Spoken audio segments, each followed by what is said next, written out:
হেই everyone, কি অবস্থা সবার? আশা করছি সবাই ভালো আছেন। আজ চলে আসলাম আরেকটা রেসিপি নিয়ে। এই রেসিপিটির নাম হচ্ছে লেফটওভার রুটি রেসিপি। আজকের এই রেসিপিতে কি কি লাগছে সেটাই তোমাদেরকে দেখিয়ে দিব। প্রথমে আমি ফ্রাই প্যানে জল গরম করে নিয়েছি। এরপর আমি এখানে 4টা রুটি দিয়ে দিব। আমি রুটিগুলোকে কিন্তু আগে থেকেই বেলে নিয়েছি, আপনারাও বেলে নিবেন। রুটিগুলো ভাঙলেও কোনো সমস্যা নাই, যেহেতু রুটিগুলোকে আমরা স্লাইস করে কেটে দিব। প্রায় 1 মিনিট পর আমি নামিয়ে ঠান্ডা জলে চুবিয়ে রেখেছিলাম রুটিগুলোকে। এরপর ছোট ছোট করে কিউব করে কেটে নিব রুটিগুলোকে একটা চাকুর সাহায্যে। এরপর আমি প্যানটাকে গরম করে নিয়ে এখানে তেল দিয়ে দিয়েছি। এরপর দিয়ে দিব মরিচ কুচি এবং পেঁয়াজ কুচি। এরপর আমি দিয়ে দিব স্বাদ মতো লবণ এবং গোলমরিচ গুঁড়া দিয়ে দিব 1 চা চামচের মতো। এখন আমি এখানে 2 প্যাকেটের মতো টমেটো সস দিয়ে দিব। এরপর দেওয়া হয়ে গেলে আরেকটু ব্রাউন কালার করে ভেজে নিব। এখন আমি আরেকটু ভেজে নিয়ে এখানে রুটিগুলোকে দিয়ে দিব। অনেকে এটা কিন্তু অন্যভাবে খায়, আমি এইভাবেই রান্না করলাম। পাস্তাটাও কিন্তু সেম ভাবে মানুষ রান্না করে। আমি কখনো রান্না করতে কোনো কিছু ফলো করি না, সমস্ত রান্নাটাই আমি নিজের মতো করে রান্না করি।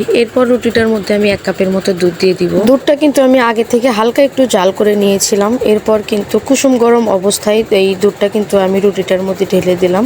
এরপর দিয়ে দিলাম হালকা একটু চিনি।